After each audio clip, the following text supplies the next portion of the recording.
out the man. Yeah, he coming with the violence, like a dragon and he red. Hold it down until the timing. Yeah, he coming for your head. You know me, God among the men, homemade, God along the way, roll it, full sun, man. You believe it? Could you believe it?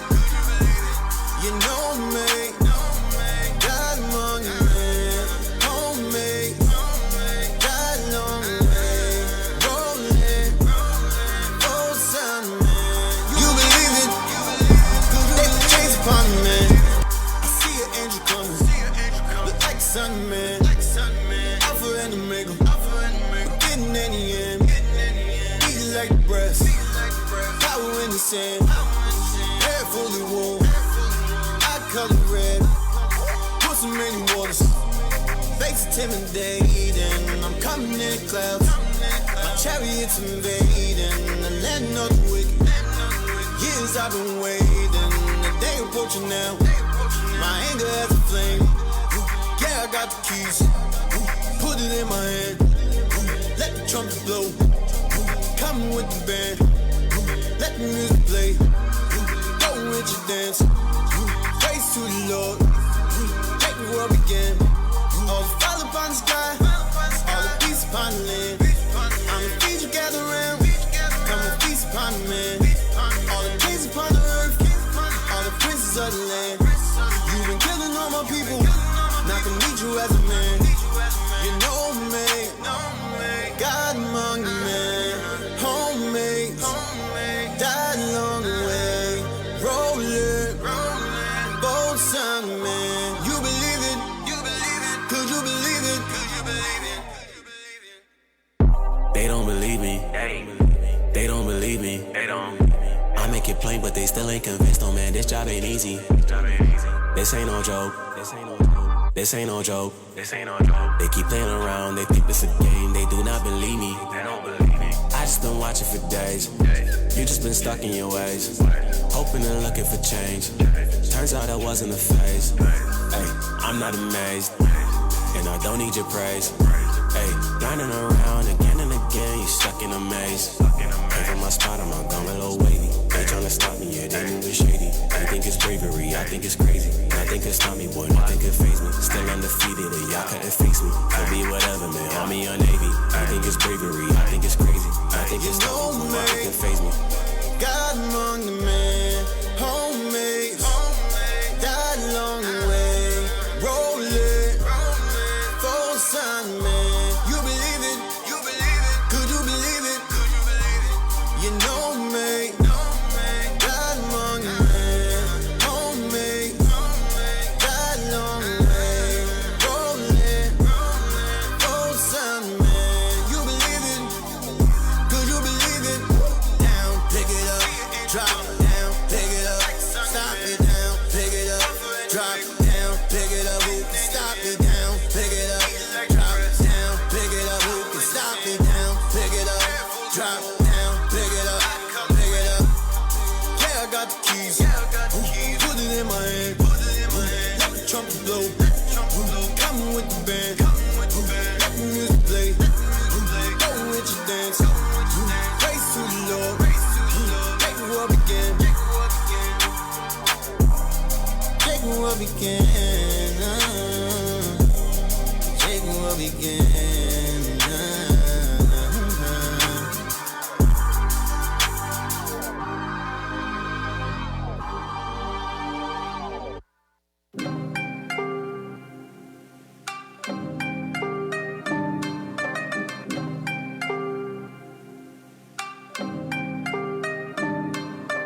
Everywhere I go, I see such sin. I can't pretend I must defend. I will endure until the end. We the Israelites. Everywhere I go, I see such sin. I can't pretend I must defend. I will stand strong until the end. We the Israelites. Shalom. Reporting live straight out of Nazareth. They lied about our Christ, and I'm surprised you people haven't. First he was immaculate, and now he doing magic tricks. If you can't see the signs, then I suggest you get your glasses fixed. Came looking for slaves, and then they said it was an accident. Taught him how to till the land, and then they called the savages. I can't be too mad what you expect from a bastard kid. He prone to lie, cause he ain't have a dad to whoop his... Good. All right, shalom, shalom, Israel. Most High Christ bless. All right, it's Officer Jez. Officer Mishael. All right, and we back with part 3 of the history of the Roman captivity. Do I have a scribe? I know last week, we apologize about last week. We got it all together this week, all right? So we can praises. We don't have his phone. Hey, no, look. But, moving forward, man. But do we have a scribe? Can you move the comments down so we can see?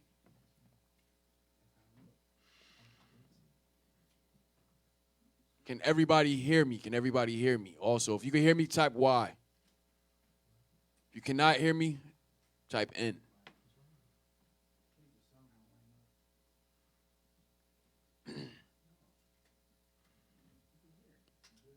Bro, hit the new comment button, man. Yo, wow, what's going on with these guys, man? All right, all praises. All right, all praises to the Most High. Happy New Year. I would like to say that. Happy New Year. That's right. Okay, Happy New Year. All right, the beginning of our new year.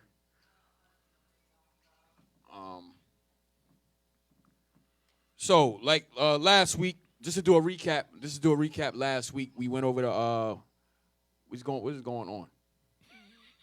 We was going over the Roman captivity. So we still dealing with the Roman captivity. Last week I went into the persecution of us in Rome.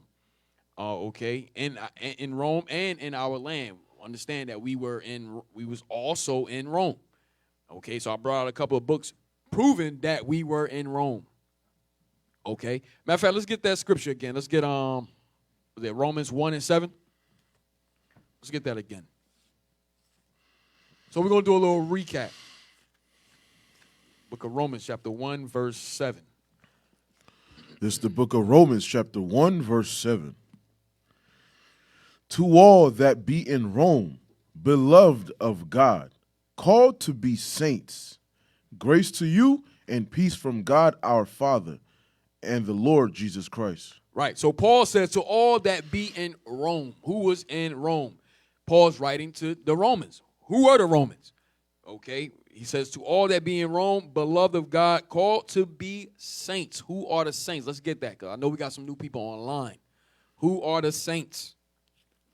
This is the book of Psalms, chapter 148, verse 14. Read. He also exalteth the horn of his people, the praise of all his saints, even of the children of Israel. Read it again. He also exalteth the horn of his people, the praise of all his saints. The praise of all his saints. Even who? Even of the children of Israel. Even of the children of Israel. Meaning, even means indeed the children of Israel are the saints. All right? Damn, I was looking at the wrong camera the whole time. Wow. All right. So read that again. He also exalteth the horn of his people, the praise of all his saints. The praise of all his saints. Read. Even of the children of Israel. Indeed, the children of Israel are the saints. All right? Understand that. Let's go back. Romans 1:7. Romans chapter 1, verse 7. To all that be in Rome, beloved of God, called to be saints, grace to you and peace from God our Father and the Lord Jesus Christ. So, the Romans. Paul's writing to the Romans. Who are the saints? So he's writing to Israelites. Paul is writing to Israelites, all right? Get Romans 2:17 again. Bring that back out. Romans chapter 2, verse 17. Behold, thou art called a Jew. Behold, thou art called a what? A Jew, and restest in the law. Behold, thou art called a Jew. A Jew. And do what? And restest in the law. Read. And makest thy boast of God. Who was given the law? the Jews, the Israelites, we were given the laws. Give me Psalm 78 and 5. Book of Psalms, chapter 78, verse 5. Going through a couple of basic scriptures. Go ahead. Psalm 78, verse 5. Read. For he established a testimony in Jacob and appointed a law in Israel, which he commanded our fathers, that they should make them known to their children. Right. Read it again. For he established a testimony in Jacob and appointed a law in Israel. And appointed a law in Israel. Okay. And appointed a law in Israel. Read. Which he commanded our fathers, that they should make them known to their children. Right. So we are supposed to teach the laws to our children. We're supposed to teach our kids the commandments of the Most High God. From generation to generation, we are to teach them the commandments. We must make the laws known unto our children. All right, drop that. All right, give me Acts 18 and 2. Book of Acts chapter 18, verse 2. Acts chapter 18, verse 2. Read. And found a certain Jew named Aquila, born in Pontus, lately come from Italy. Lately came from where? Italy. Mm-hmm. With his wife Priscilla. So there was a Jew named Aquila who lately came from Italy. Okay, read. Because that Claudius had commanded all Jews to depart from Rome. Right, because Claudius Caesar demanded that he banned us from Rome. Why did he ban us from Rome? I did bring the book. I'll probably have to get that page later, but the reason why they banned us from Rome, okay, because it was an uproar. There was an uproar that we had in Rome of us teaching in Rome.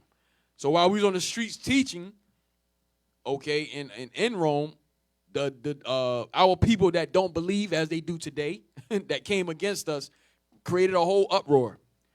So from that time, they was like, look, they just got rid of all the Jews. They just got rid of all of us out of Rome for that, And now I think that was the second banishment. I think I read Tiberius, he also banned us too. So he's always getting banned from Rome. All right, letting you know that we were in Rome. Okay, read it again. And found a certain Jew named Aquila, born in Pontus, lately come from Italy, with his wife Priscilla, because that Claudius had commanded all Jews to depart from Rome. For that very reason of creating that uproar. All right. So, just want to do a little recap. Let's get into it. All right. So this is part 3 of the history of the Roman captivity. So we ended off talking about. I think we went into Herod. I wanted to go more into Herod. Who was Herod? In the Herodian family. Okay. Give me the page, History of the Jews, page 108. History of the Jews, page 108.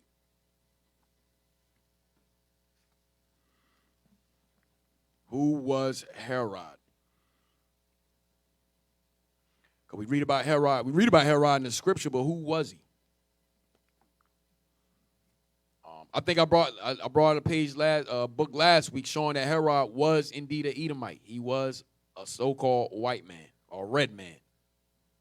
All right. That's the page.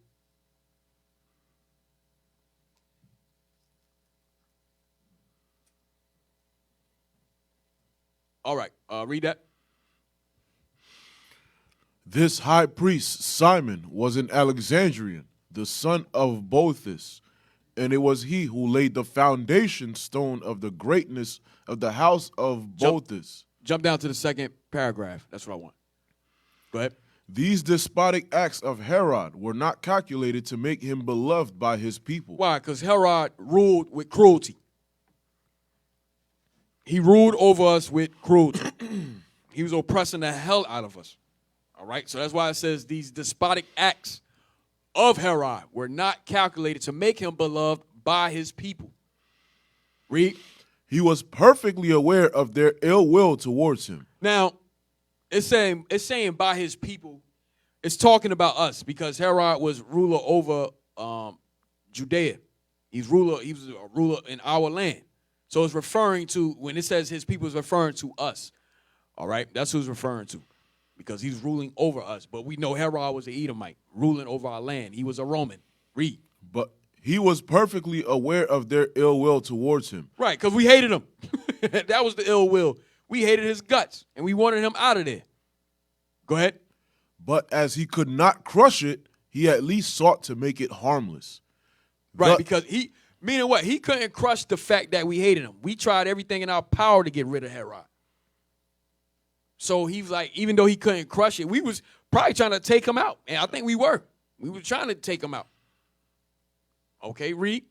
Thus, he insisted upon all subjects taking an oath of allegiance, resolving to punish severely those who would refrain from doing so. So it says, thus he insisted upon all subjects taking an oath of allegiance, resolving to punish severely those who will refrain from doing so. Hey, that sounds like the Pledge of Allegiance, right? An oath of allegiance. And resolving to punish severely those who refrain from doing so. That's what it sounds like. That's what it's saying. An oath of allegiance.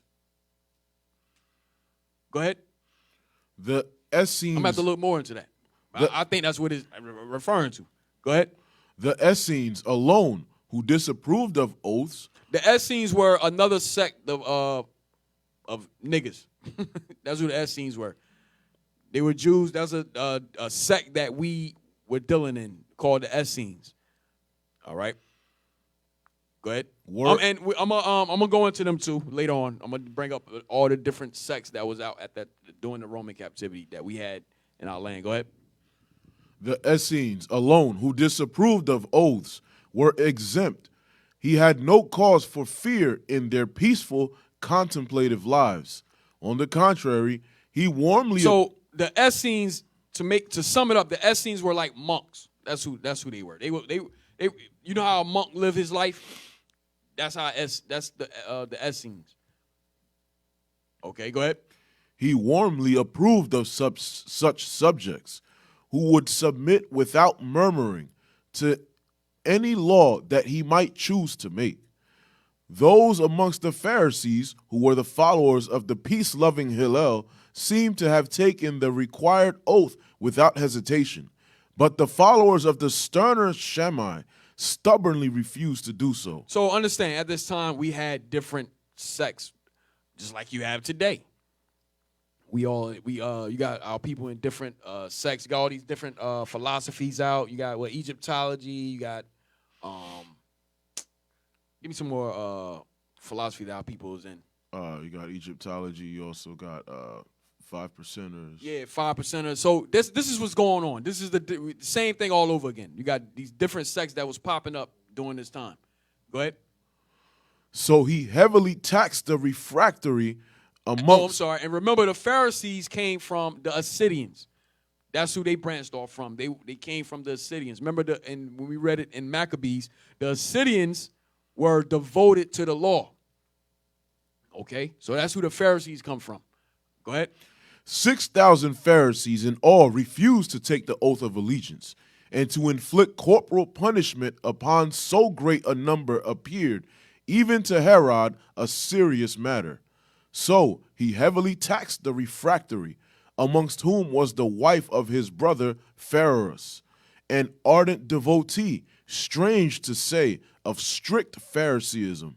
So this was without hesitation, they took the oath without hesitation. So that goes back into making that covenant. All right, read on. So what we about to read now, this last paragraph is going to show you how much we hated Herod, and we was trying to get rid of him. If it was by our own hands, we was going to take him out. Read. But in spite of all these precautionary measures, Herod did not trust his subjects and employed a number of spies to watch them. You see, so he started employing spies to watch over us because he feared for his life. Why else would you put spies in place? Right.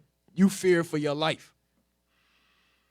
He feared that he's going to become assassinated because that's the way we was moving at this time. Read. He himself would often appear in disguise at their popular assemblies. Yo, so this dude even disguised himself, man, when he showed up at any of our assemblies or whatever gatherings we would have. Okay, so you disguise yourself. I think in the one book it said that he dyed his hair. He dyed his hair a lot. So I'm pretty sure that was part of his disguise, him dyeing his hair or, coming in some other type of garment or whatever he had on. So he was disguising himself. Who, me? I'm nobody. Right. Don't worry about it. Go ahead. And woe to the unfortunate individual who, at that moment, might be giving utterance to a complaint. Next page. Go ahead. Against the existing order of things. He was doomed to be imprisoned in a fortress or secretly dispatched. But popularity is too sweet for the tyrant to forego it. So Herod loved to be, his whole purpose was to be popular, man. He just loved the popularity of the people. So that's all he was, that's all he ever wanted. To gain that popularity of being the king over Judea. Go ahead. And to Herod, it was particularly important, as he wished to appear before the Romans in the character of a prince beloved by his people. So he this is what vainglory, whatever. That's how he wanted to appear. He wanted to appear as though he wanted to look good in front of the Romans. That was his thing. His whole purpose was to just look good in front of the Romans, gain the popularity of the people, to show Rome that he was doing his thing. That's how Herod was moving. Go ahead. And he would do it with at all costs to get it done. However he had to gain the popularity of the people, he was going to make sure he did what he had to do to gain that popularity, to look good in front of the Romans. All right, go ahead. This, besides his passion for building, was probably the motive that impelled him to convert the temple. So his popularity for the people impelled him to build the temple. Add on to the temple. He didn't build any, he added on. Go ahead. Now 500 years old. Because the temple at this time, during the Roman captivity, was 500 years old from the time that Zerubbabel had built the second temple. Go ahead. Small and of an old fashion into a magnificent edifice in a new style. The representatives of the nation, when he informed them of his plan, received the news with horror. Wait, read that again. The representatives of the nation, our representatives, when he informed them of his plan. So he brought the representatives together. He brought everybody together of our people that was leading us at this time. He brought them together and let them know what he was planning to do. Like, yo, I'm thinking about building a new. I'm thinking about building a new temple. What do y'all think of that? And what happened? When he informed them of his plan, received the news with horror. So we received the news with horror because why? We loved our temple. We loved our temple. We didn't want no other heathen or other nation having nothing to do with our temple. So now here we go. We got this Edomite that's ruling over us. Now he talking about touching our temple. Yep. We like, hell no. You can do anything else, but don't come near our temple. Read. They feared that Herod intended merely to destroy their old temple. So that's what we thought. That's the thought in our mind. Like, yo, you gonna do what? You want to touch our temple and build another one? Read. And that he would endlessly protract the work of the new building, thus robbing them entirely of their sanctuary. So this is what was in our head. This is how we received the news with horror. Go ahead. But he pacified them by the assurance that the old temple should remain standing until all the workmen with their material were at hand for the construction of the new one. So he said, look, don't worry, the old temple gonna still be there, but once the new one is finished, then we're gonna get rid of the old one. Go ahead. Thousands of carts laden with quarry stone and marble now appeared on the scene, and 10,000 skilled workmen were ready to commence operations. In the 18th year of Herod's reign, the building was begun. Read. And in 1 year and a half, the inner part of the temple was finished. The building of the outer walls, courts, and galleries occupied a period of 8 years, and long after this time, until just before the destruction, the workmen were still employed upon them. Right, so the workman was still there. Go ahead. The Herodian temple was a magnificent production, the exquisite beauty of those who witnessed it could not sufficiently admire. It differed from the uncompleted temple of Zerubbabel in being of vaster dimensions and of richer and more ornate decoration. Right. Okay, read on. I'm sorry, and more ornate decoration. The whole circumference of the temple, Mount Harhabayath, which was surrounded by a lofty and strong wall, besides the fortress at Antonia, with which it was in communication, exceeded 3/4 of a mile. Next page. So I'm just showing you that the buildings that he wanted to do, starting with our temple. That Fort Antonia is still there now. Huh? That Fort Antonia, that's where they dive in now. Right. And the ground rose in terraces. Are you talking about the so-called? Yeah. The Welling. The so-called the Welling Wall. Right. That's the part of Fort Antonia. Right. Go ahead. Because they not. What I'm showing you is that they really didn't touch our temple. Nope. They. I think Bishop had brought it out too. I forgot what class it was, but they didn't touch our temple. So we're gonna read that. Only thing he did was just add on to the outside. But our actual temple, nah, they didn't. No, Most High ain't having that. Go ahead. Owing to this commanding position of the sanctuary could be seen from afar.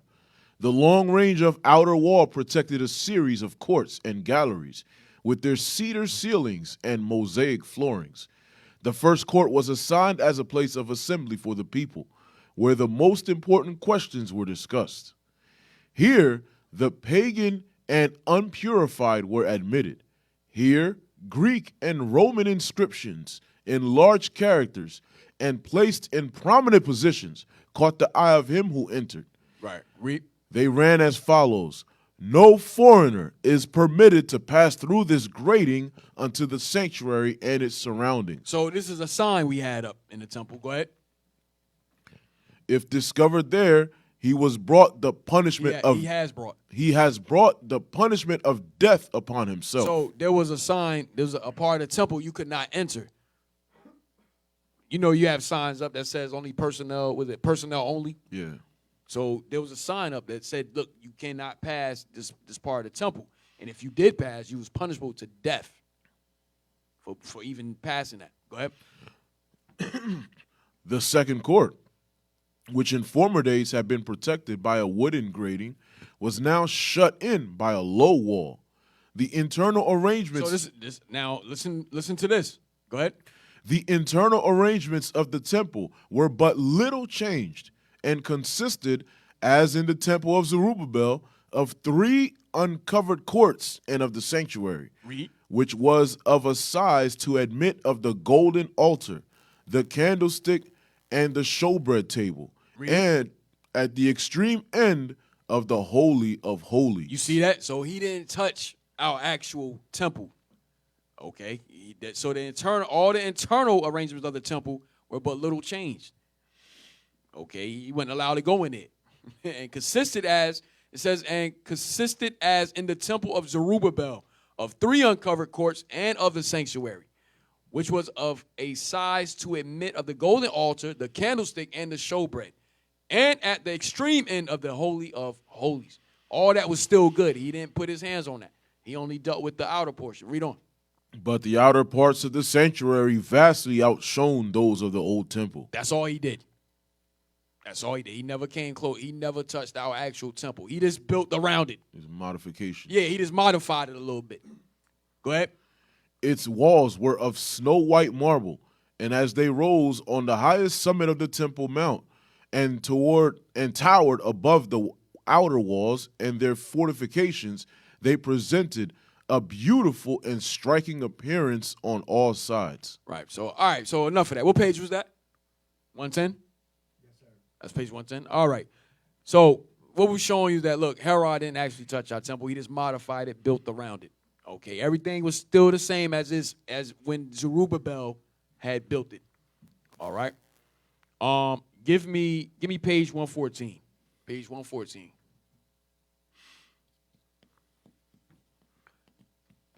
Still dealing with who was Herod. Who was Herod? Page 114. You have that? All right.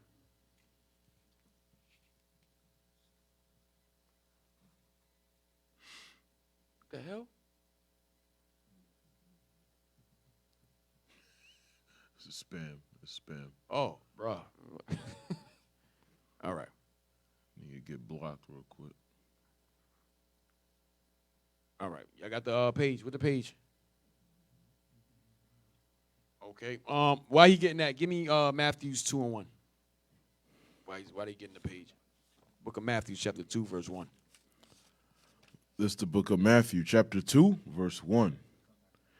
Now when Jesus was born in Bethlehem of Judea, in the days of Herod the king. In the days of who? Herod the In the king. days of Herod the king. This is the very Herod that we're reading about right now in the history books. Okay? This is the very Herod we are talking about now. Read. Behold, there came wise men from the east to Jerusalem. Hold on. So understand, Herod ruled from 4 BC to about I think 37 BC. Let me see. I don't want to throw numbers out there. You gotta do it backwards. Huh? What you say? I said you'd have to do it backwards, BC. 37 to 4 maybe. Yes. 37 BC to 4 BC. Yeah. Yes. That's when Herod had ruled. From 37 BC to 4 BC. All right. Excuse that. All right, read on. Did I get the page? Yes, sir. Bro, I ain't up yet.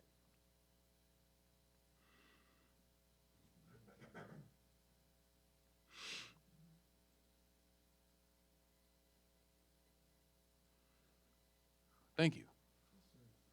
Read this page. This disclosure was a terrible blow for Herod. Matter of fact, jump down, second paragraph.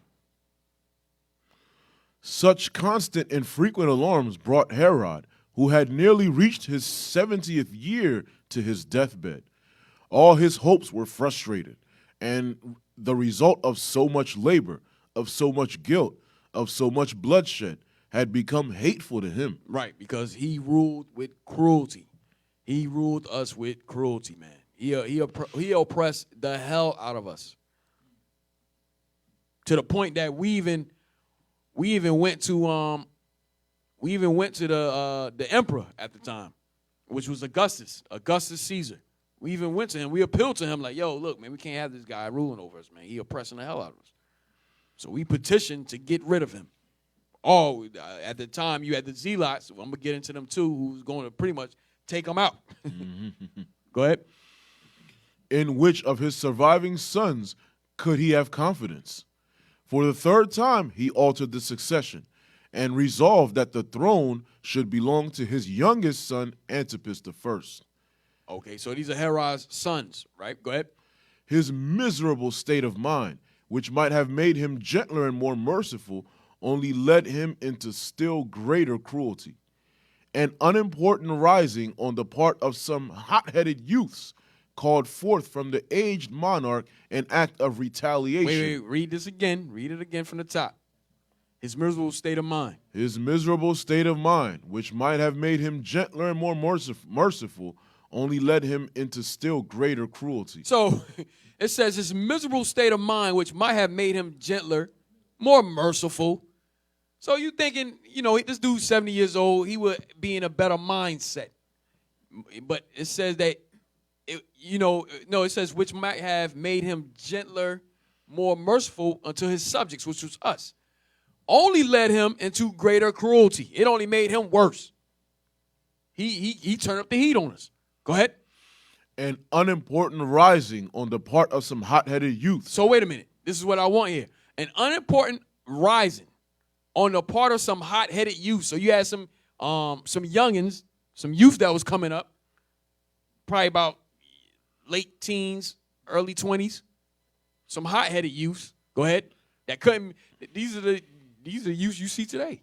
Can't be controlled, running the streets, hanging on the street corners. Go ahead. Called forth from the aged monarch an act of retaliation as heartless and as severe as in the days when his heart beat high with young and ambitious hopes. Well, we had a different spirit back then, though. These high-headed youths, they was about getting rid of Herod. That's what their focus was.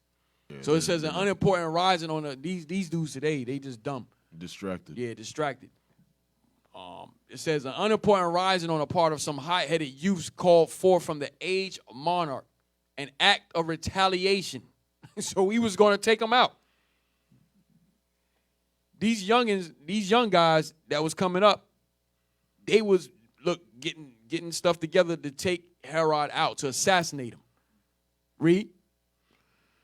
The Pharisees were no friends of his, especially those who were the disciples of Shammai.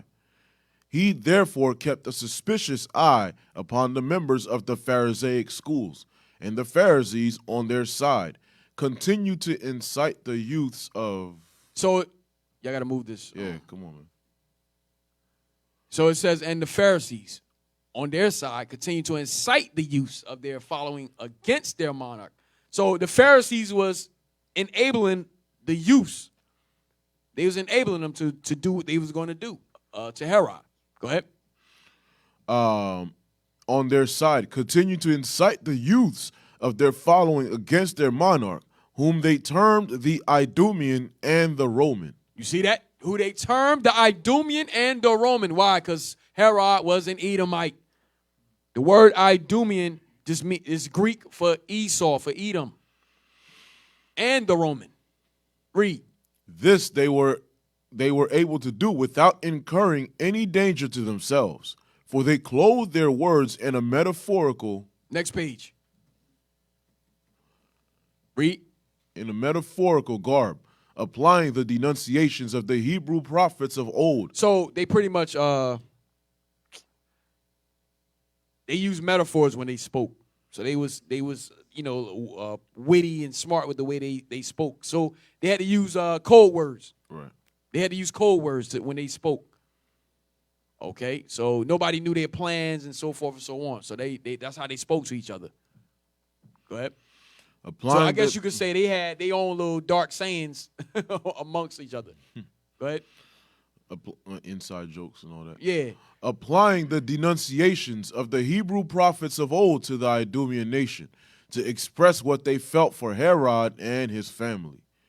Amongst the Hebrews, who were most bitterly opposed to Herod and the Romans, Judah ben Zippori and Matthias ben Margalo were distinguished for their ardor and recklessness, and were endeared to their people by these very characteristics. Right, read on. Upon hearing of Herod's mortal illness. So now Herod, he becomes sick. All right, says upon hearing of Herod's mortal illness, go ahead. They incited some of their young disciples to put an end to the desecration of the temple by hurling the Roman eagle from the gateway. You see that? Oh, so, because we had it now, we got this Roman eagle representing Rome. Okay, he put that on the temple, on the part that he built. So now the Pharisees now they go and incite some of the young guys, the younger brothers that's coming up to take it down. Go ahead. The rumors of Herod's death that were credited in Jerusalem favored this bold undertaking.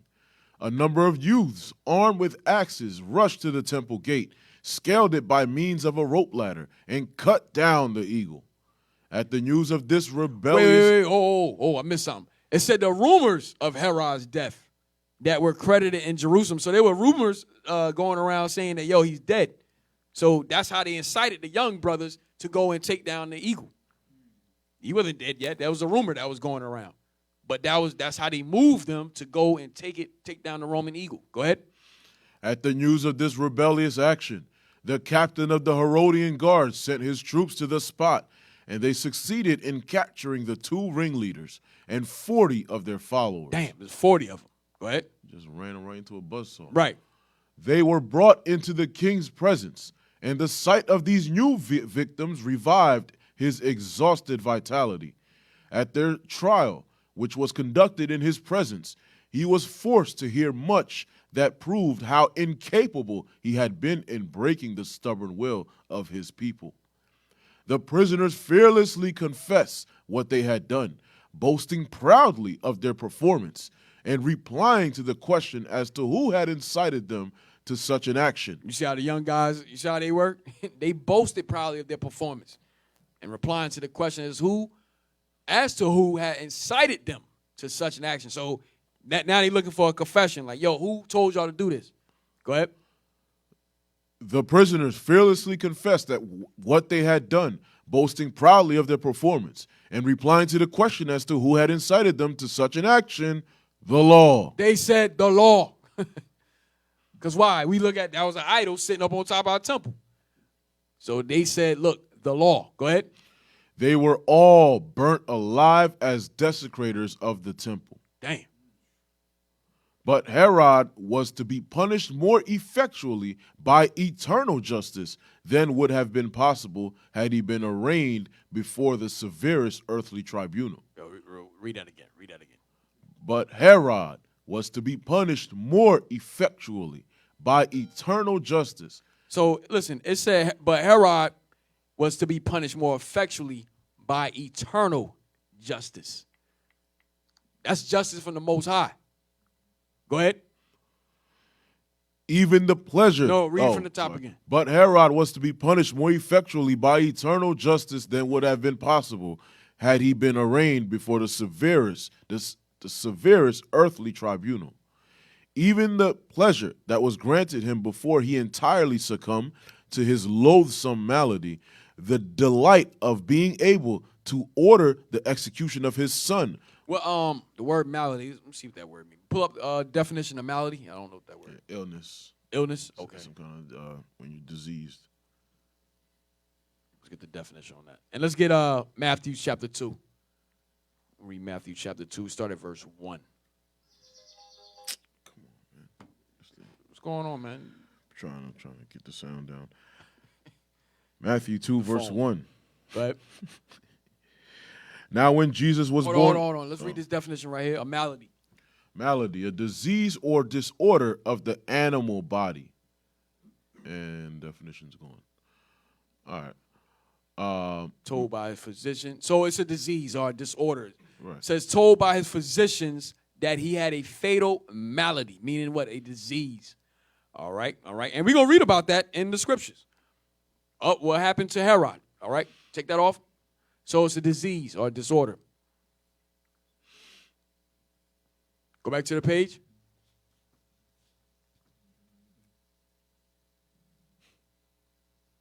All right.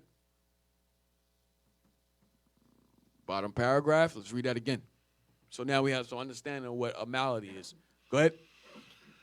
But Herod was to be punished more effectually by eternal justice than would have been possible had he been arraigned before the severest earthly tribunal. So that eternal justice was punishment by the Most High. That's what eternal justice is.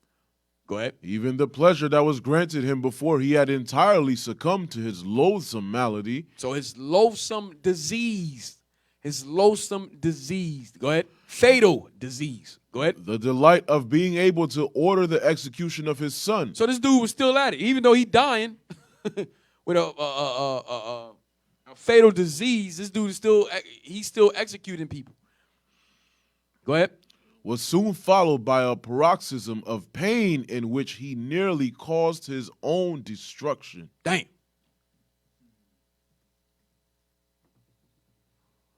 His relative, Achiab, tore the knife from his hand, but the cry of horror that arose from his palace in Jericho at this suicidal attempt came to the ear of Antipater, a prisoner in the same palace. Wait. Go back to the last page. All right, read that. Probably I'm missing something. Read it from the bottom again. Even the pleasure. Even the pleasure that was granted him before he entirely succumbed to his loathsome malady, the delight of being able to order the execution of his son, was soon followed by a paroxysm of pain in which he nearly caused his own destruction. So Herod nearly killed himself. A paroxysm of pain. Get the word paroxysm, because that's not an ordinary Negro word. Yeah, paroxysm. Paroxysm. See that? Get paroxysm. Yo, the Most High was plaguing this dude. And we're going to show you why.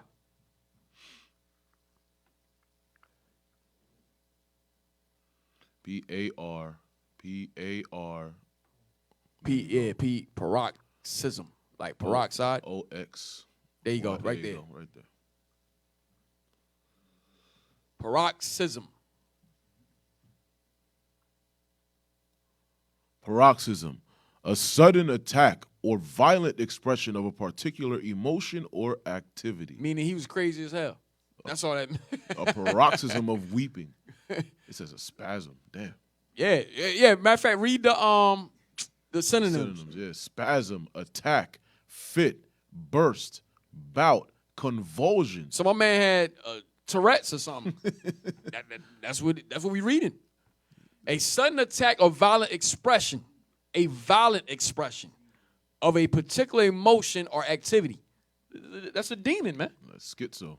Yeah, schizo. Go ahead, read some more of the synonyms. Seizure, outburst, outbreak, eruption, explosion, flare-up, access, throes, ebullition, boutade. I don't know what that is. Right.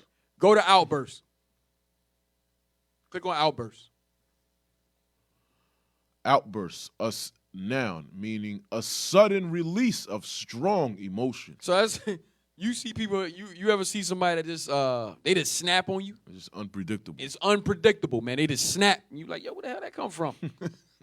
That's Tourette's too, right? Yeah, right? Yeah, that's Tourette's, man. So that's a demon. That's what that is. Esau called these scientific words Tourette's and so forth. Yeah. That's a demon. It's like not even provoked. You're trying to figure out what. Yeah, you can't even. Why's he reacting like that? Like, yo, what's wrong? You all right? It's bugging out from out of nowhere too. All right. So now we got some understanding what a paroxysm is. Go back so we can fit it into the actual text.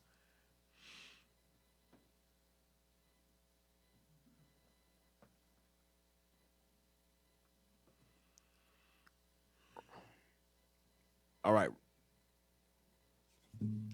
Even the pleasure that was granted him before he entirely succumbed to his loathsome malady, the delight of being able to order the execution of his son, was soon followed by a paroxysm of pain in which he nearly caused his own destruction. So this particular outburst or sudden release of what was it, activity or emotion? Emotion, yep. The spirit that came over him almost caused him to kill himself. He was in deep depression. That was what he was depressed. It took him to a deep, deep depression. Read on. That disease ain't help. Yeah, that disease ain't help at all. Go ahead. His relative Achiab tore the knife from his hand. So this dude had a knife in his hand. He ready to take his life. Go ahead. But the cry of horror that arose from his palace in Jericho at this suicidal attempt came to the ear of Antipater, a prisoner in the same palace. He began to hope that his life might yet be spared, and he besought his gaoler to release him. All right, drop that. Let's get Matthew chapter 2 now. Never seen that word in my life. Okay. Matthew chapter 2, verse 1. Read. Now when Jesus was born in Bethlehem of Judea, in the days of Herod the king. So this is who we're reading about right now, Herod. We're talking about Herod the king. He was also known as Herod the Great. All right, go ahead. There was nothing great about him. Read. Behold, men from the east to Jerusalem, saying, where is he that is born King of the Jews? For we have seen his star in the east and are come to worship him. Now his star is a chariot. That is a chariot. The so-called UFOs that you be seeing everywhere, worldwide. The Bible is referring to it as a star here in the New Testament, or a cloud. You will hear about it in the Old Testament. All right, that is a chariot, or today, as Esau called it, UFO. Go ahead. Verse 3, when Herod the king had heard these things, he was troubled, and all Jerusalem with him. And when he had gathered all the chief priests and the scribes of the people together, he demanded of them where Christ should be born. So hey, remember verse 4. Remember he gathered for the temple, the building of the temple, he gathered all the representatives of our nation. Read verse 4 again. And when he had gathered all the chief priests and scribes of the people together. So the chief priests and the scribe, those were the people that were the representatives that he brought the ideal to build the temple. All right, go ahead. He demanded of them where Christ should be born. And they said unto him, In Bethlehem of Judea, for thus it is written by the prophet, And thou, Bethlehem, in the land of Judah, art not the least among the princes of Judah, for out of thee shall come a governor that shall rule my people Israel. That's right. So the chief priests and the scribes would let him know the prophecies of Christ coming to rule over us. All right, read. Then Herod, when he had privily called the wise men, inquired of them diligently what time the star appeared. What time the chariot appeared. Go ahead. And he sent them to Bethlehem, and said, Go and search diligently for the young child. And when ye have found him, bring me word again, that I may come and worship him also. So he was trying to deal deceitfully with the wise men. Go ahead. Verse 9, When they had heard the king, they departed. And lo, the star, which they saw in the east, went before them. You see that? So now that's how you know it was a chariot. You don't see a regular star do what this star just did. Read verse 9 again. And when they had heard the king, they departed, and lo, the star. The star, the chariot, the so-called UFO, read. Which they saw in the east. Which they saw in the east, read. Went before them. It went before them. It went before them. Read. Till it came and stood over where the young child was. Right. So they were following the chariot. They were following the chariot until the chariot came to where Christ was, and it just stood there, and then that let them know, like, okay, he's here. Go ahead. When they saw the star, they rejoiced with exceeding great joy. Read. And when they were come into the house, they saw the young child with Mary his mother, and fell down and worshipped him. And when they had opened their treasures, they presented unto him gifts, gold and frankincense and myrrh. Right. So they gave Christ gifts of gold, frankincense, and myrrh. Okay, that's wealth right there. Gold and frankincense and myrrh. Okay, go ahead. And being warned of God in a dream that they should not return to Herod, they departed into their own country another way. Right. So the Most High warned them, like, look, don't you go back and tell him anything. So they dipped off and went elsewhere. All right, go ahead. And when in another direction. Read. And when they were departed, behold, the angel of the Lord appeareth to Joseph in a dream, saying, Arise, and take the young child and his mother, and flee into Egypt, and be thou there until I bring thee word. For Herod will seek the young child to destroy him. Right. So Herod was looking to kill Christ. He was looking to kill Christ when he was born. All right. So the angel told Joseph to flee into Egypt. Now, why would the angel tell Joseph to flee into Egypt? Because there were black people in Egypt, and Christ and his family, they would blend in. Because why? They were black. Understand that they were black. So he told them to flee into Egypt. Why? Because there were black people in Egypt. Okay, and we loved Egypt. We was always in Egypt. Mm-hmm. All right, we always went down to Egypt. Okay, read that again. Verse 13, And when they were departed, behold, the angel of the Lord appeareth to Joseph in a dream, saying, Arise, and take the young child and his mother, and flee into Egypt, and be thou there until I bring thee word. For Herod will seek the young child to destroy him. If he was white, it'd have been easy to find him amongst the Egyptians and so forth. It'd have been simple. But he told him to go there to blend in. And we also had colonies. We also had settlements in Egypt also. Okay, we always had family there in Egypt. Read. When he arose. Give me that. Let me see. Was it Jeremiah 44 I want? What you looking for? I was going into Egypt. Isaiah 30 is another one. Get Jeremiah 44 and 1. All right. Jeremiah 44 and 1. Jeremiah chapter 44, verse 1. The word that came to Jeremiah concerning all the Jews which dwell in the land of Egypt. You see that? That's all I want. For all of us, all the Jews that dwell in the land of Egypt. So we was always in Egypt. All right? Read it again.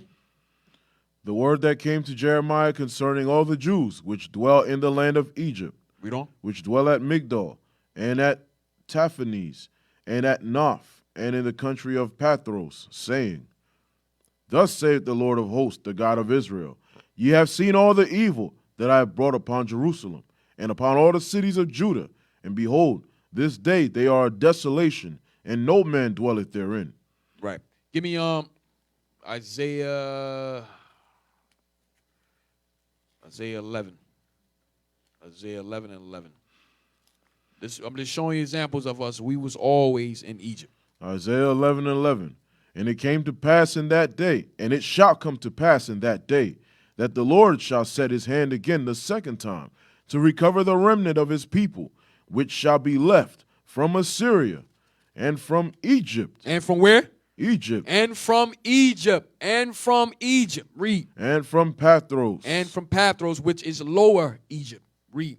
And from Cush. And from Ethiopia. Read. And from Elam. Iran, the East Indians. Read. And from Shinar. And from Shinar. Go ahead. And from Hamath. Read. And from the islands of the sea. And from all the islands of the sea. All right, now go back. Matthew chapter 2, verse 13. And when they were departed, behold, the angel of the Lord appeareth to Joseph in a dream, saying, Arise, take the young child and his mother, and flee into Egypt. And flee into Egypt, where black people are. So you can blend in and get away from Herod, who was an Edomite. Read. And be thou there until I bring thee word, for Herod will seek the young child to destroy him. Read. When he arose, he took the young child and his mother by night and departed into Egypt. And he was there until the death of Herod, that it might be fulfilled which was spoken of the Lord by the prophet, saying, Out of Egypt have I called my son. Right, read on. Then Herod, when he saw that he was mocked of the wise men, was exceeding wroth, and sent forth, and slew all the children that were in Bethlehem, and in all the coasts thereof, from 2 years old and under, according to the time which he had diligently inquired of the wise men. So now, of course, Christ is at this time, he's what? He's a child. He's a young child now. He's a young child. So that's why he was slowing. He started from 2 years old because he was what? 2 at this time. So he started from 2 years old and under. Read. Then was fulfilled that which was spoken by Jeremy the prophet, saying, In Ramah was there a voice heard, lamentation and weeping, and great mourning, Rachel weeping for her children, and would not be comforted, because they are not. But when Herod was dead, behold, an angel of the Lord appeareth in a dream to Joseph in Egypt, saying, Arise, and take the young child and his mother, and go into the land of Israel, for they are dead which sought the young child's life. You see that? So Christ, Joseph and them had to wait in Egypt until Herod died. All right, until Herod died. And that's what we read. We read the book that showed that how he, the Most High, the one that gave him that disease and so forth. Why? Because he was seeking Christ's life. He was seeking to take his life. So what? The Most High gave him a crazy disease. And he put them, what they call Paroxysm. Them paroxysms. Gave him those paroxysms. He almost killed himself. All right? But this is, now you see the connection. Okay, look, Joseph told, go back up to verse 13. Read verse 13 again. Verse 13 and 14.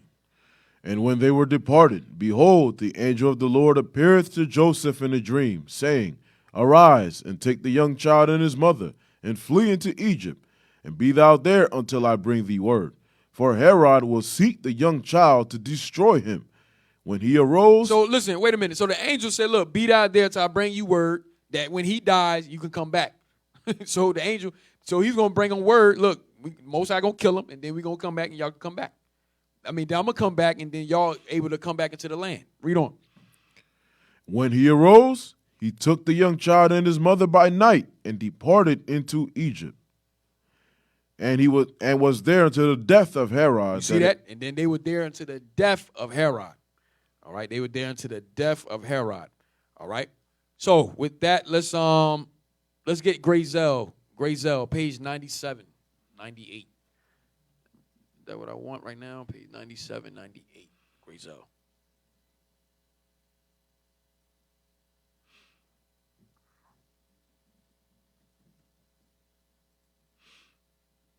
Grazel.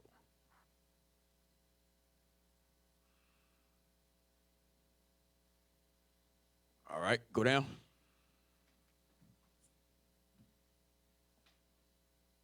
All right, you can start at how Herod made himself safe.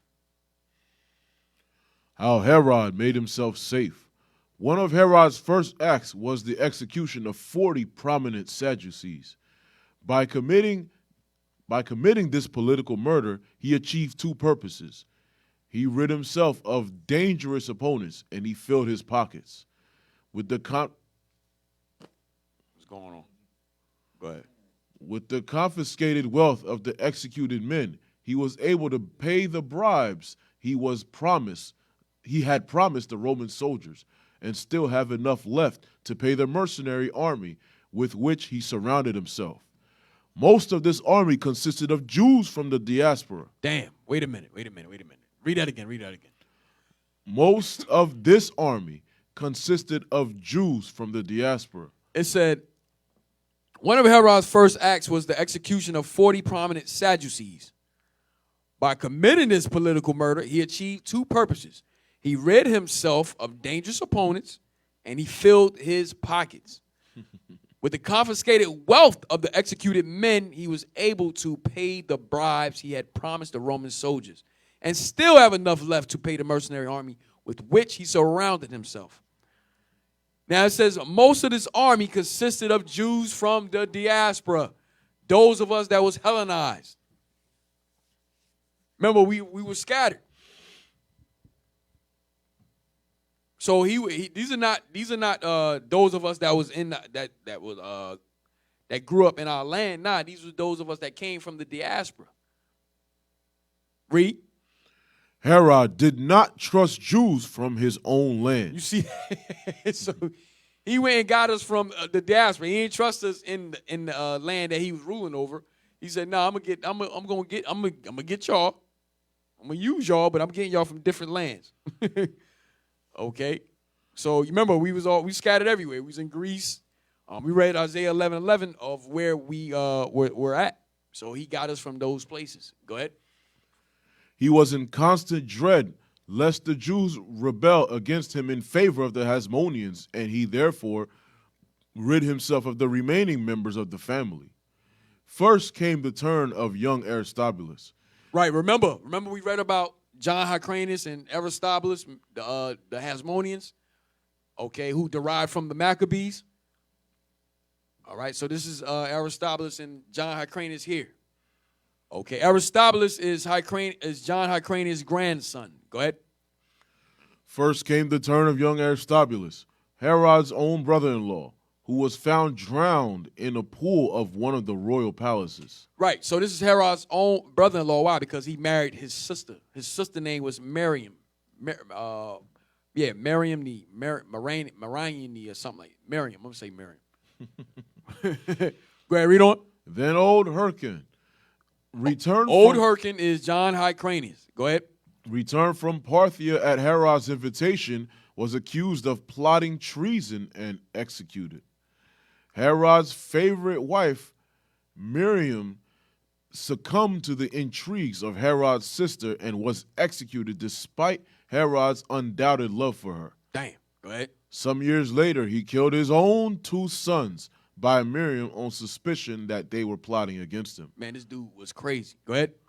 Almost with his dying breath, he ordered of execution of still another son. Right, that was Antipater. We just read that in the other book. That was Antipater. Remember remember in the other book, he said around the time that he almost committed suicide, he was still plotting on killing his other son. Go ahead. Though this time his act was justified. Read. The prohibition of politics. Herod had not the slightest intention of letting the Jews rule themselves. He deprived the Sanhedrin of every vestige of political power. Right, because the Sanhedrin was our old leaders that was set up over us. Okay, that was the old leaders. I think the Sanhedrin consisted of, I think it was 70, if I'm not mistaken. I'll look that up. I think it was 70 of our elders as far as that made up the Sanhedrin. Okay, read on. Neither the Pharisees nor the Sadducees any longer exercised political influence. Read. Only their names continued to exist for the purpose of describing two groups which differed on religious matters. Herod ruled, and through him, Rome. That was it. We had no more rulership. It was Herod, and that was it. All right, so listen, at that time we had no other, after the Hasmoneans, we had no king. We had no king from that time period on up to now. Yeah. No king. Give me that in Hosea 3 and 4.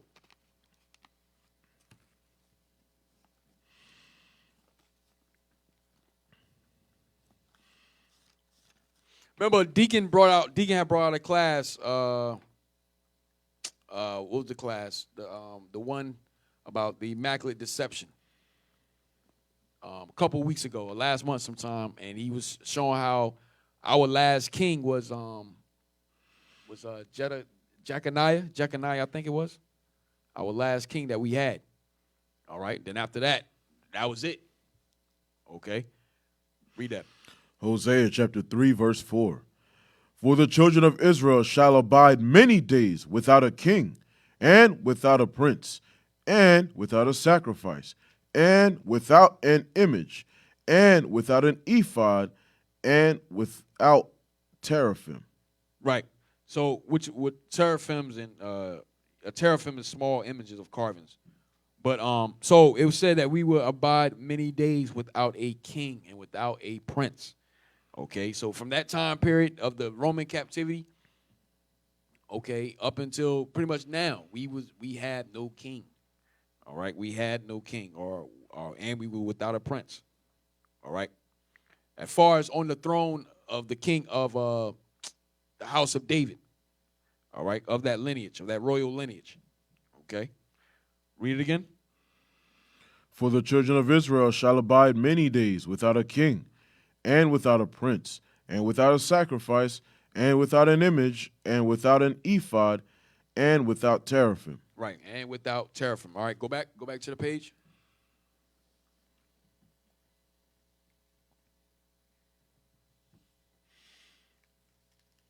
Next page. Let me get page 98. Page 98. All right. The secret opposition. All right, the secret opposition. Now we starting to jump into. Remember the young youth that was being brought up, that was hot-headed. Let's see who they became. Read. It is not surprising that such a policy of suppression had the opposite effect from the one desired. Politics became an underground affair. Dissatisfaction expressed itself in secret criticism. And secret criticism, read. The young people became restless. So the young people became restless. That sounds like the turbulent 60s. Sound like the turbulent 60s, man. Around that time period when we became restless around that time. Mm-hmm. This was turbulent. This was a turbulent time for us. Go ahead. And joined secret organizations for the cause of Jewish independence. And joined secret organizations. Damn, that sounds like Black Panthers. Yeah. How we started joining, because of the oppression of our people. Okay, that sounds like that's what was going on at this time. We started joining secret organizations. You had Black Panthers. You had the Brown Berets. You had Young Lords. AIM. You had Young Lords. So we started making up all these different organizations, man, around this time. Yeah, SNCC. Yeah, SNCC. Why? Because of the oppression of what we was going through. Go ahead, read. Yeah. Read it from the top, man. That's heavy. What you about to say? Go ahead. You had AIM also. Yeah, the American Indian Movement, which was AIM. Okay. All praises. Don't touch me again. All right? Go ahead. The secret of opposition. It is not surprising that such a policy of suppression had the opposite effect from the one desired. Right, read. Politics became an underground affair. Dissatisfaction expressed itself in secret criticism. The young people became restless and joined secret organizations for the cause of Jewish independence. Yeah, bro, that's heavy. we did the same thing during the turbulent 60s. Joined organizations, secret organizations that rose up, okay, for the oppression of our people. Go ahead. These organizations, years later, united to form the dreaded Revolutionary Party. They were they were called a revolutionary party. I am. Right, I am. This was us at this time. Remember, a lot of the youths was joining the Black Panthers. Yep. There was a lot of the youths, man. They was young, late teens, early 20s. Mm-hmm. Fred Hampton was what, 21 when he died. Yep. This was the youth that was rising up at this time.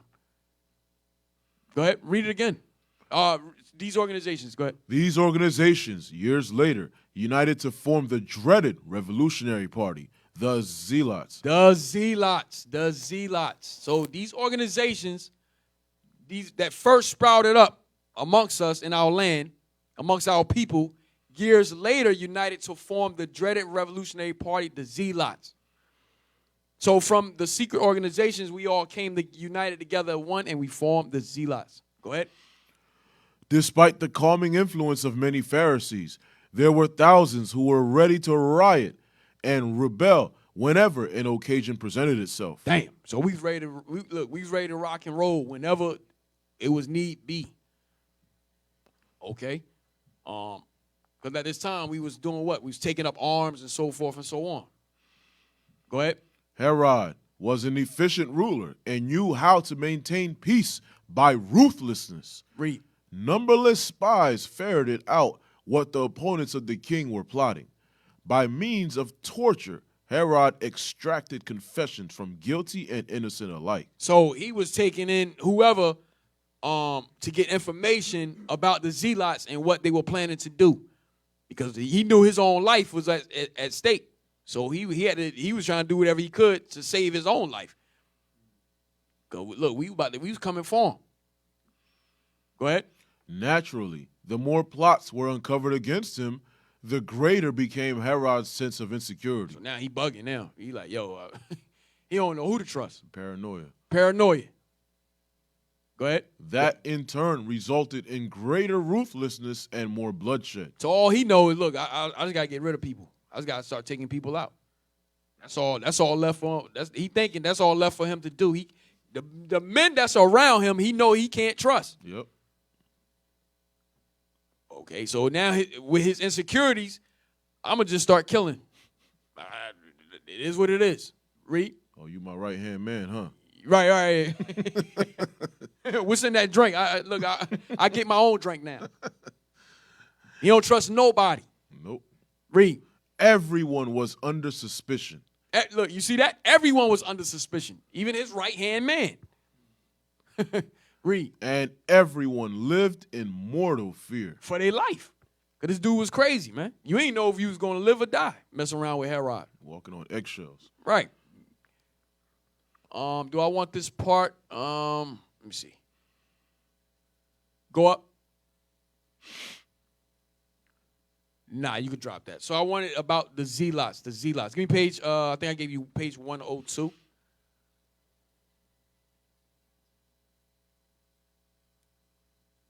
Page 102.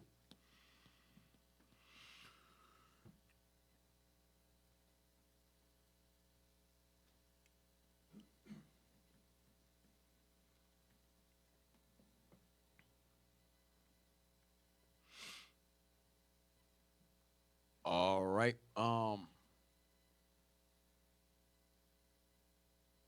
Oh, hey, Dad, I didn't give you. Wow, that's what I wanted. Yeah, right. That's what I wanted. Hey, let me see Which one? the third book. The third book get page 101. 101. 101. Because remember, we talked about the building of the temple and how Herod, he built the outside of it. So this is going to lead up to what we was explaining the whole time. All right? Let them scan that page real quick. Page 101.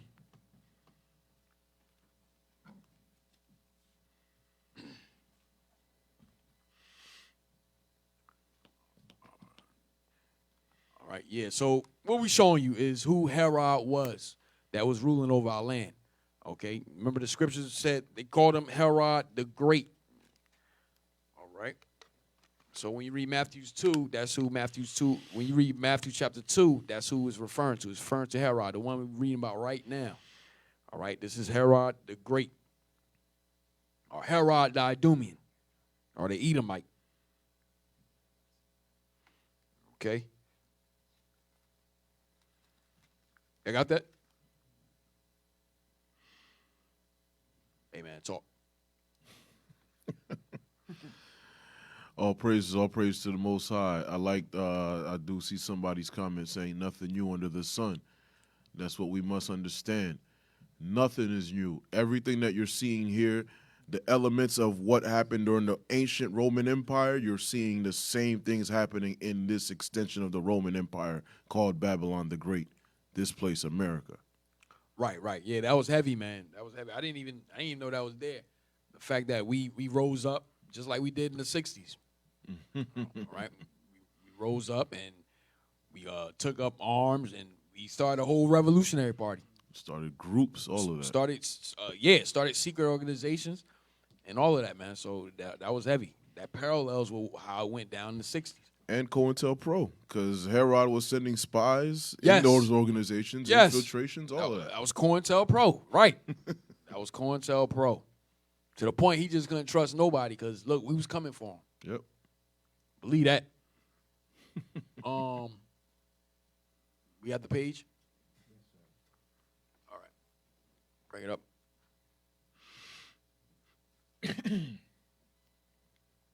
Hey, that's the last comment right here? That was the very last one? Yeah, okay. All right, go ahead. Page 101. I just want that bottom paragraph and leading into page 102. Because remember, we talked about how Herod started his building enterprise when he started building the temple and started building around our Jerusalem, our land. Go ahead, read. Herod engaged workmen by the thousands. Among them were many priests to build those portions not accessible to ordinary Jews.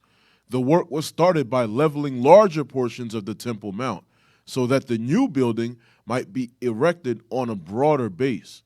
It was also made much taller so that the white stone of which it was built from top to bottom gleamed in the bright Palestinian sun and could be seen for many miles beyond the city. Damn. Go ahead. On the northern and southern sides of the building were the enclosed halls or rooms where the priests prepared for the service and where the Sanhedrin met. Right, so that was on the northern and southern sides of the building. That was always there. The enclosed halls or the rooms where the priests prepared for the service and sacrifices and so forth and so on at that time, and where the Sanhedrin met. Go ahead. The large open court on the east, facing the temple proper, was divided into several parts. Closest to the temple was the portion set aside for the altar and... Next page.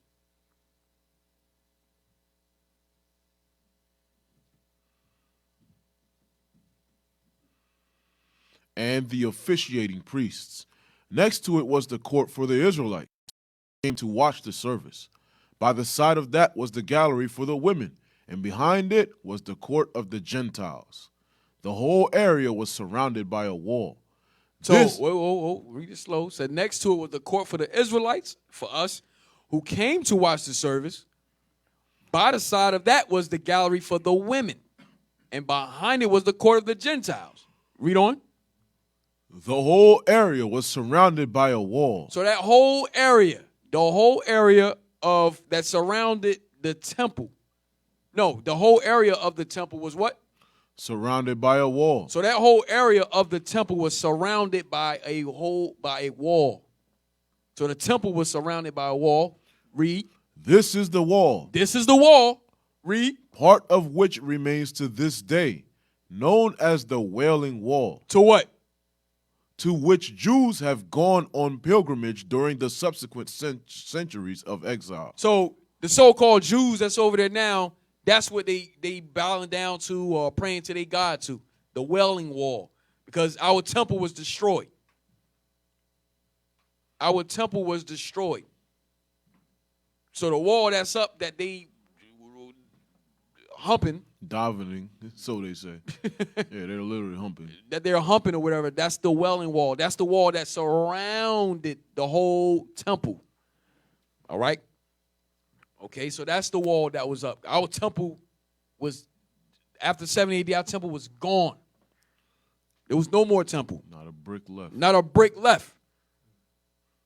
People think the temple's still up. Nah, the temple is gone. That temple, that what you see on YouTube, whatever, with the so-called Jews, that's the Wailing Wall right there that surrounded the whole temple. The temple is gone. It's not there. Titus and Vespasian, they came and they demolished our temple. They burned it to the ground. Okay, it's not there no more. So what Christ said is what Christ said. Right, exactly. What Christ said. Let's get that, man. Let me see.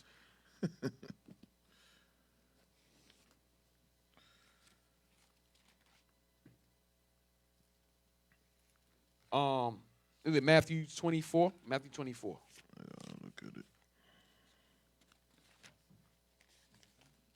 Right? Yeah, Matthew 24 and 1. Read that. This is the book of Matthew, chapter 24, verse 1. And Jesus went out and departed from the temple, and his disciples came to him for to show him the buildings of the temple. Now, why did they show Christ the buildings of the temple? Because Herod had just, remember, this is the same temple that Herod had just built. He modified it. Mm-hmm. So now they came to Christ like, yo, what you think of the temple? You know, because why? Herod did work to the temple. Read that again. And Jesus went out and departed from the temple, and his disciples came to him for to show him the buildings of the temple. Right, because Herod modified it. Those were the buildings that they were showing to Christ at that time. Read. And Jesus said unto them, see ye not all these things? So Christ looked at the temple that they showing him, say, yo, don't you see all these things right here? Verily I say unto you, there shall not be left here one stone upon another that shall not be thrown down. Damn, there you go. So there's no temple there no more. Okay, that what you see is the outer. That's the wall that was just surrounding the whole temple. The temple ain't there. That's that Wailing Wall that they're humping. And read that again, bro, from verse 1. And Jesus went out and departed from the temple, and his disciples came to him for to show him the buildings of the temple. And Jesus said unto them, see ye not all these things? Verily I say unto you, there shall not be left here one stone upon another that shall not be thrown down. Right, that shall not be thrown down. Because why? The temple would to be destroyed. Man, you know, look, listen, this Bible is a true book, man. This Bible is a true book. You better believe it. You better believe it. I'm looking for another one. Thinking John 4. I don't know why I'm thinking John 4. It popped in my head. John chapter 4. John chapter 4. Let me see. Yep, John 4 and 21. Yeah, read that. John 4 and 21. This is the book of, let's start at verse 20. Go ahead. John chapter 4, verse 20. Our fathers worshipped in this mountain, and ye say that in Jerusalem is the place where men ought to worship. Right. Go ahead. Jesus saith unto her. Why? Because Christ is talking to a sister of northern kingdom, of Ephraim, tribe of Ephraim. Jesus saith unto her, woman, believe me, the hour cometh when ye shall neither in this mountain nor yet at Jerusalem worship the Father. Verse 22, ye worship ye know not what, for we know what we worship, for salvation is of the Jews. For salvation is of the Jews. For salvation is of the Jews. Read. Verse 23 is verse 23. But the hour cometh, and now is, when the true worshipers shall worship the Father in spirit and in truth. For the Father seeketh such to worship him.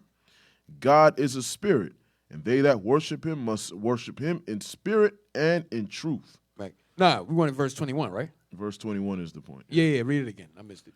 Jesus saith unto her, Woman, believe me, the hour cometh, when ye shall neither in this mountain, nor yet at Jerusalem, worship the Father. Why? Because like Christ said in Matthew 24, there would not be left one stone upon another, meaning it was going to be destroyed, okay, by the Romans, by Titus and Vespasian, Edomites. All right, let me see if I want Luke 20. Luke 21. Yeah. Let's go to it. This is the book of Luke, chapter 21, verse 20.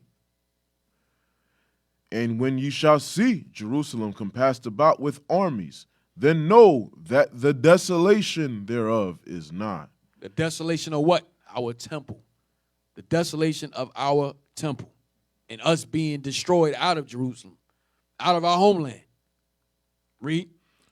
Then let them which are in Judea flee to the mountains, and let them which are in the midst of it depart out, and let not them that are in the countries enter thereinto.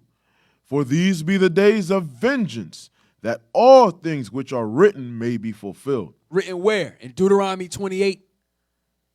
In Deuteronomy chapter 28, those are the things that were written that had to be fulfilled.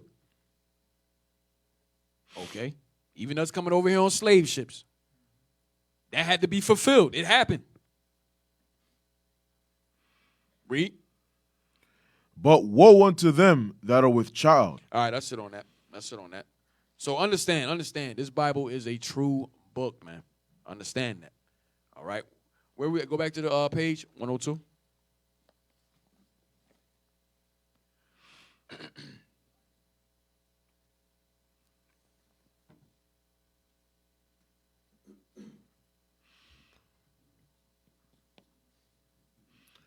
Herod's flunkyism to Rome.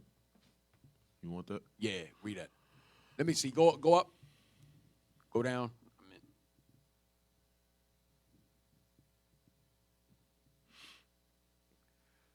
I think I want it.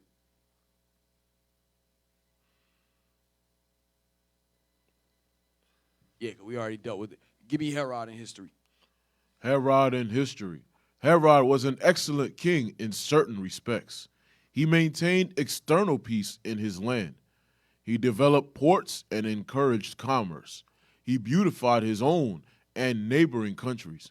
He aroused the admiration not only of the pagans of the Roman Empire, but also of the Jews outside Judea. Only those of us that was outside, that was in what that was Hellenized. That's it. That was Hellenized. Go ahead. Whose standards of value had become modified. But but as you see in our homeland, we wasn't. Listen, he didn't. We had no desire for him ruling over us in our homeland. Nope. Now on the lands that we were scattered and so forth, and us being Hellenized into the Greek and Roman fashion and whatever, we liked Herod because we was cooning. Assimilationists. Yeah, the assimilation. Okay. So we didn't have anything. It wasn't, we didn't see, how can I say it? We didn't see the plight of our people in our land, pretty much. Those that was on the outside, like, it's like, we didn't see what our people was going through in our homeland, because, you know, those of us that was on the outside, that was scattered, we didn't understood what our people was going through in our land. Mm-hmm. Okay, if that makes sense. We didn't understand what because to us, Herod was, look, he was treating us, he was, you know, doing good by us on the outside. But in our homeland, we've seen different. We're like, nah, this dude oppressing the hell out of us. Same thing today.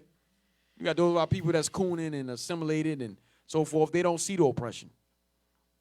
But you got those of us that's conscious enough to understand, like, yo, we being oppressed. We can't take this. It's the same thing, even in Haiti, even in my family. That's exactly how it is. You can't tell, especially like for us, like our generation, who's finding out that we're the Israelites. We try to tell our parents. Our parents are like, "Yo, we brought you here. You came here for opportunity. You came here. You're gonna be rich. You're gonna be this." That's how they just view America. Right. They view America as the golden city, that golden land. Right. You can't see that they're actually actively oppressing us. They can't see that from the outside. From the outside, you ain't gonna be able to see that, man.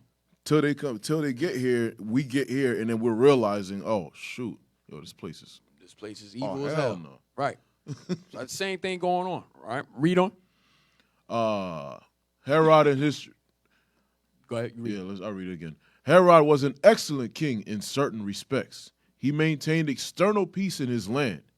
He developed ports and encouraged commerce. He beautified his own and neighboring countries. He aroused the admiration not only of the pagans of the Roman Empire, but also of the Jews outside Judea, whose standards of value had become modified through contact with Greek civilization. There you go. There you go. Okay, but also the Jews outside Judea, whose standards of value. Our standards of value depreciated once we started joining in with the Greeks, with the heathen. Read on. Well, it said, yeah. But also the Jews outside Judea, whose standard of value had become modified. How did it become modified? Now we following their customs. Yep. Now we following their philosophies, their religions. I'm gonna get into that. Might not be tonight, but I'm gonna get into that. As far as the philosophies and so forth that we following. All right, go ahead. Their sports, all of that. Right, yeah, right. Their sports. You read about it in 1 Maccabees 4. Okay, no, 2 Maccabees 4. I'm sorry. Read on. It is not difficult to understand why many people called Herod the Great. You see that? So it's not even our own people. We like, yo, but to us, look, he sent us stimulus checks. Oh God. We got stimulus checks from Herod. He was good to us. I don't see what y'all. I don't see the plight of what y'all experiencing. So try to bring the fact like, yo, this dude built around our temple. He destroying our temple. He modified our temple. Understand how we the brother that's in the land that's seeing the atrocities and the cruelty that Herod bringing to us, to a brother that's outside that's like, yo, I'm living good. Yep. I mean, like, what? You know, this dude, he's doing well by me. The temple, what temple you talking? I got the temple of Diana over here. That's the temple I go to. Yeah, that's what. Listen, that's what was going on. We didn't see eye to eye on, we seen different views. That's why I said our standard of value pretty much depreciated. Yep. I'm not oppressed. Right. There you go. I'm not oppressed. I'm good. I don't know what you're going through over there. All right. From there. Give me the, let me see what I want. Should I stop it there? Let me see. Give me the other page I wanted, the Roman numeral 22. Let me see if that's what I want right now.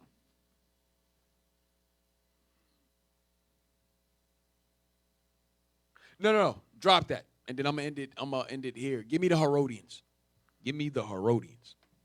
Who were, because remember, you had Herod, and then you had those of us that look, we're gonna read it. I don't want to give it away.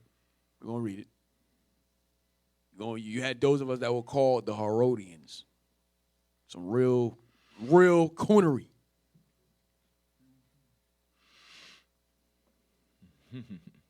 No. I didn't send you the page, did I? Nah, I didn't send it. Talk. Let me send this page. Hey, man, look. As you can see, even back then, these coons of our people all they do is they're just detriments to our people. They're detrimental to us altogether as a race of people. So that's why when you see even throughout the scriptures, traitors got death. Traitors get penalized. Traitors of our people who are now, even today, in Christianity, and they stand staunchly for it in blind faith, not even realizing that they're actually against their own people. And they can't understand that when we bring it out to them and we're trying to show them, hey, this empire is not for you. This country's not for you. It's not in your own interest. They don't work for you in your own interest at all. In fact, it's literally based upon your oppression, your slavery, your ignorance, which you think is bliss. All of that is this country runs on that, and it depends on you to stay in that ignorance. So we're now trying to inform you so you can get out of that mindset, because the Bible is going to give you the answers that you have always been looking for. And what you're now finding is that you're pretty much playing the same part as what your assimilated forefathers and foremothers, what they were doing in the past as well. We're literally repeating the same thing. Right. Literally. All right, Brandon, let's blow it up.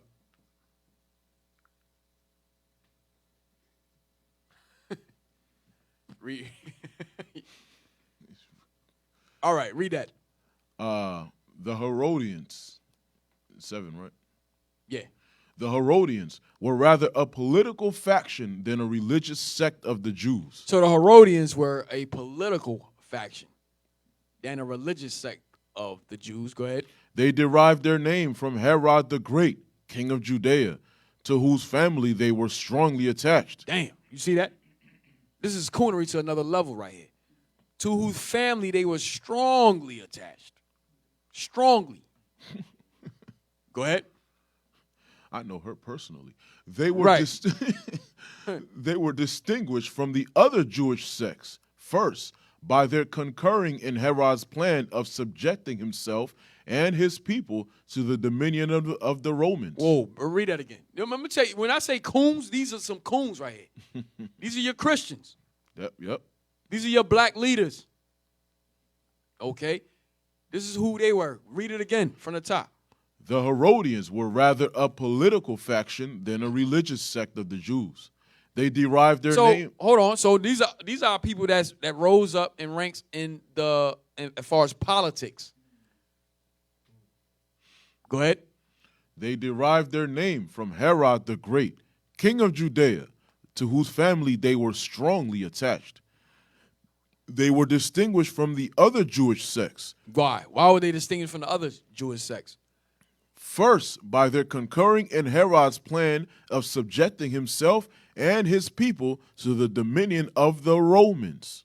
You had Negroes that was willing to help out and subject all of us to the dominion of the Romans. You had Negroes that was in cahoots with that thing. You had those of us, our leaders.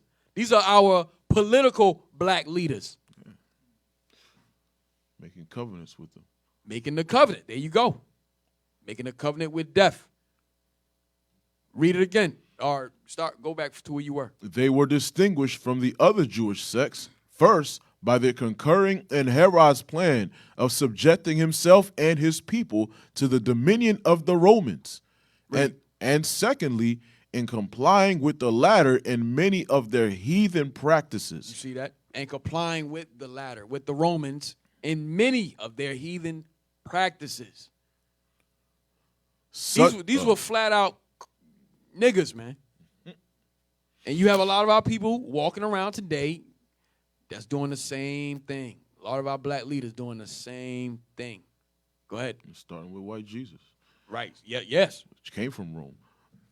And secondly, in complying with the latter in many of their heathen practices, such as erecting temples with images for idolatrous worship. This is your Herodians. These are black people right here. Go ahead. Raising statues and instituting games in honor of Augustus. Damn, just like Jason did in Maccabees. Damn. These were niggas, man. I'm gonna say it straight. Yep. Negroes. Yep.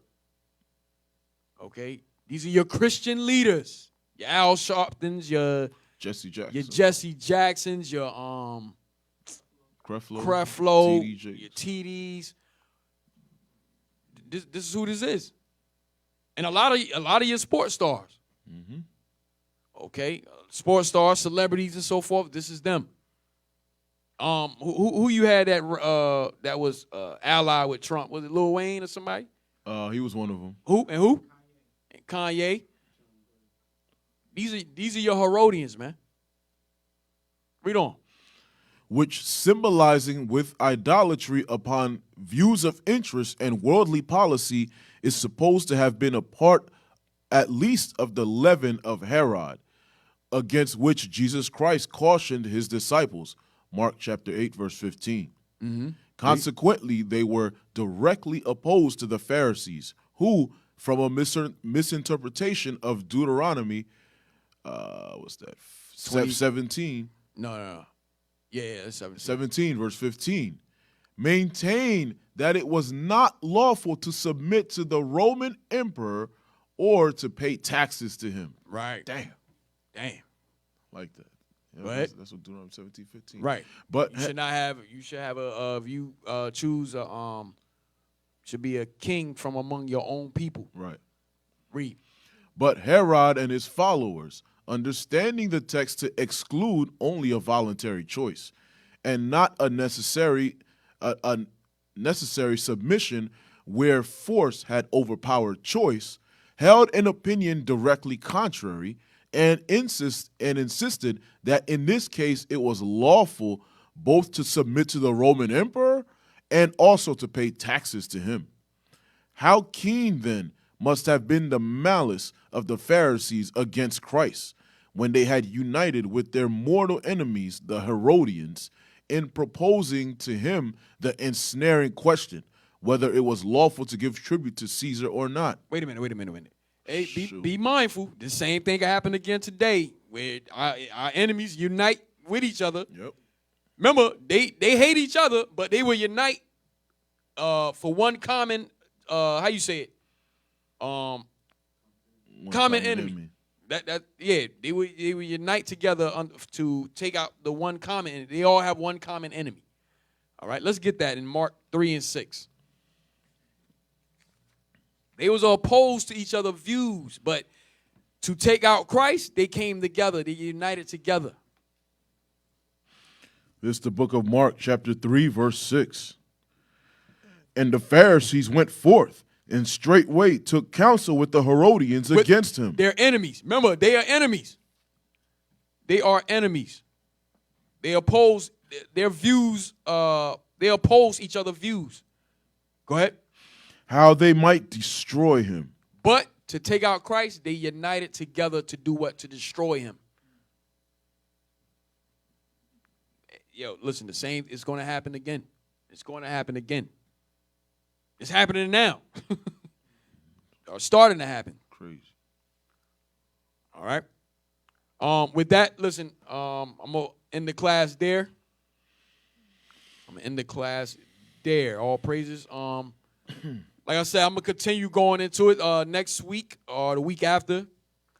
I'm going to go into as far as the philosophies that was out there that our people was grabbing hold to and so on during the Roman captivity. And then we're going to lead up into going into Christ and so forth and what was going on during the time that he was on the earth with the disciples and so forth. Okay? I like that. That comment just summed it up. It said, the enemy of my enemy is my friend. Damn. Sister, Who said it? One of the sisters said it? Yeah. Where's it at? Bring it back up. Yeah, Stephanie says, the enemy of my enemy is my friend. So yeah, she says, so they say. So they say. All right. So with that, we're going to end it there. Hope y'all got something out of the class. We're going to say shalom. Shalom. But everything will be just fine. You know it's alright.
patience. So slow down and just be patient. We gather together often, having a good old time. Everybody's feeling fine. Grab a glass, there's always wine.